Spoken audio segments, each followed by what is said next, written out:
Want to change your viewpoint? Then you've come to the right place. My name is Jennifer Mitchell Early, and I help individuals and teams achieve organizational and personal success.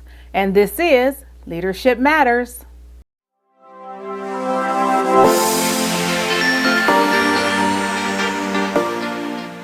Today, we're talking about how perspective and perception work together to shape your outlook on life. In part one, we define perception. So if you haven't seen part one, I'll link it here so that you can go back and watch it.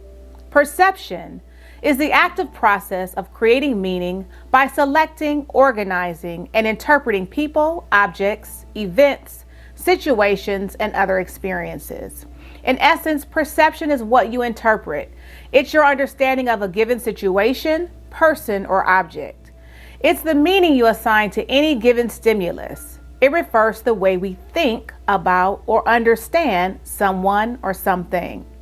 Perspective, on the other hand, is your point of view. It's the lens you see the world through and determines how you view yourself, others, and everything else around you. Cambridge Dictionary defines perspective as 1. A particular way of considering something. Her attitude lends a fresh perspective to the subject. He writes from a Marxist perspective. 2. To think about a situation or problem in a wise and reasonable way. You must keep things in perspective. The overall situation isn't really that bad. And 3. To compare something to other things so that it can be accurately and fairly judged. If something is in perspective, it is considered as a part of a complete situation so that you have an accurate and fair understanding of it. Let's try to talk about both sides of the issue and put it in perspective.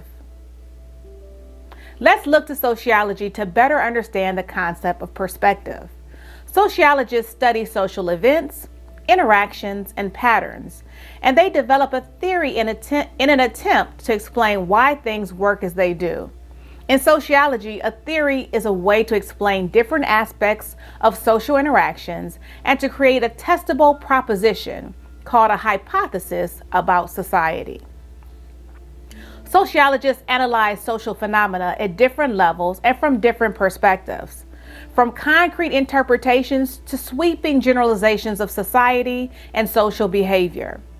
Sociologists study everything from specific events, the micro level of analysis of small social patterns, to the big picture, the macro level of analysis of large social patterns.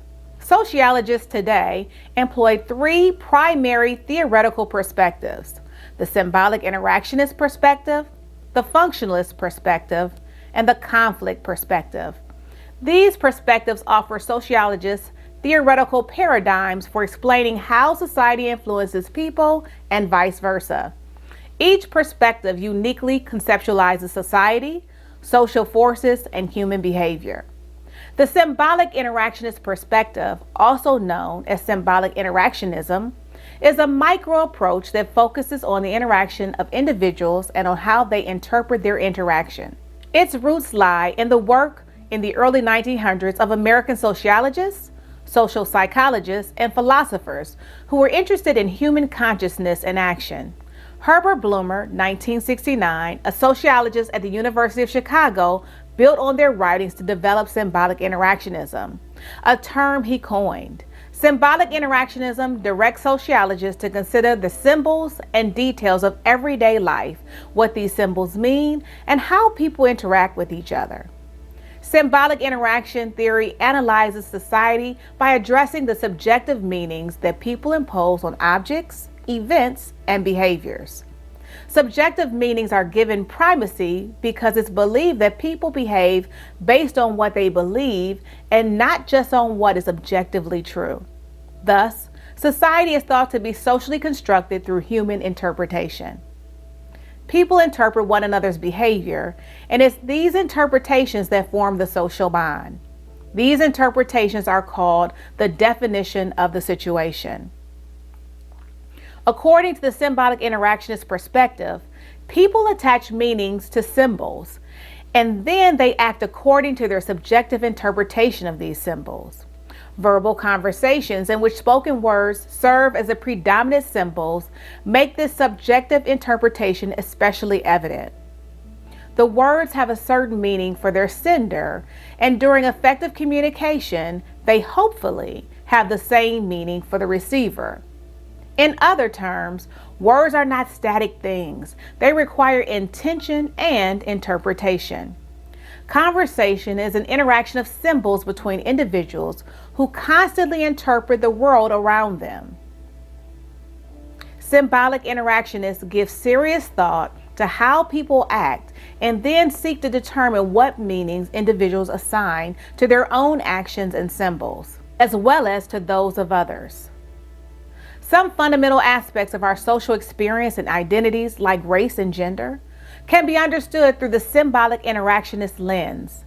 Having no biological basis at all, both race and gender are social constructs that function based on what we believe to be true about people, given what they look like. We use socially constructed meanings of race and gender to help us decide who to interact with, how to do so, and to help us determine, sometimes inaccurately, the meaning of a person's words or actions. How we see our lives is how we live our lives. Our perspective is arguably the single greatest aspect of our uniqueness. It is also the foundation for one of the most powerful tools through which we can relate to and build relationships with others. A simple change in how you look at events and occurrences can greatly change and/or enhance your life. Perspective is all about what you choose to focus on. What you choose to focus on determines how you'll feel. If you choose to focus on all the negative things in your life, that's how you'll be. But if you look and realize all the good things, the quality of your life could be so much better. It's not about what happens to you in life, but how you choose to perceive that, what you do and how you think about it. It's not always easy, but it's a process that's worth the time and effort needed to put into it. How you perceive things can mean everything, and you can choose how you perceive these things. We each have a uniquely valuable perspective on life, a lens through which we interpret our lives. Through our perspective, we define what makes sense to us, which is differentiated from how others see and experience life.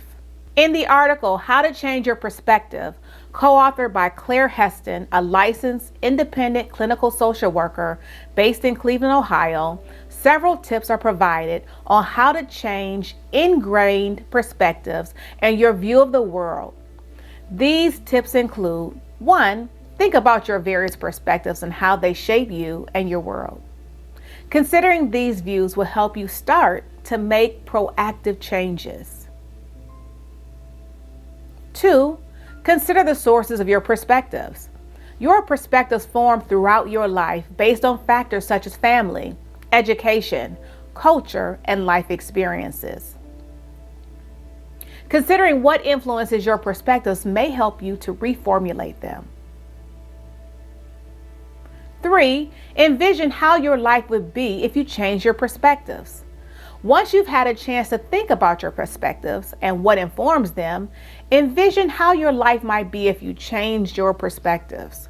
This may help you to see not only the benefits of changing your perspectives, but also may begin to change them. 4. Acknowledge that other people have different perspectives. Every person has their own perspectives and opinions that are formed based on their own experiences. Acknowledging that other people have perspectives that differ from yours will help you to more holistically consider your own views and begin changing them. 5. Talk to someone else about their perspectives and what informs them. If you know someone who has different perspectives than you, ask them if you can have a friendly conversation and exchange views. This kind of conversation can help you to understand other viewpoints and may provide you context or information that may change your perspective. 6. Be respectful and don't debate. Always be respectful of other perspectives and don't debate or fight with a person about their views. Being respectful and not debating will give you the chance to consider their views and see how they fit with yours. You may find that even if you don't see eye to eye, that they have good ideas that can help you change your perspectives. 7, acknowledge that you choose your own perspectives. As you begin changing your perspectives, acknowledge that you alone choose them and how they develop. Doing this will help you more actively take the steps to change your perspective. 8, educate yourself. Part of reformulating any perspective is educating yourself through the consideration of a wide variety of sources and opinions. Without knowledge, you can't grow or develop, and educating yourself broadly will help you to most effectively reformulate your perspectives. 9, incorporate and apply new information as well as the perspectives of others. As you begin to formulate your new perspective, make sure to incorporate what you've learned through education, experience, and talking to others. You won't be able to develop or change your perspectives without this valuable information. 10, express and enact your new perspective. You're now ready to fully articulate your changed perspective and enact it in your life. This will not only help you reinforce your own new perspective, but will signal to others that you've changed as well. Changing your perspective can change your life, as it essentially changes the lens through which you view the world, thereby changing how you perceive, interpret, and understand situations, people, objects, and experiences. Have a great week.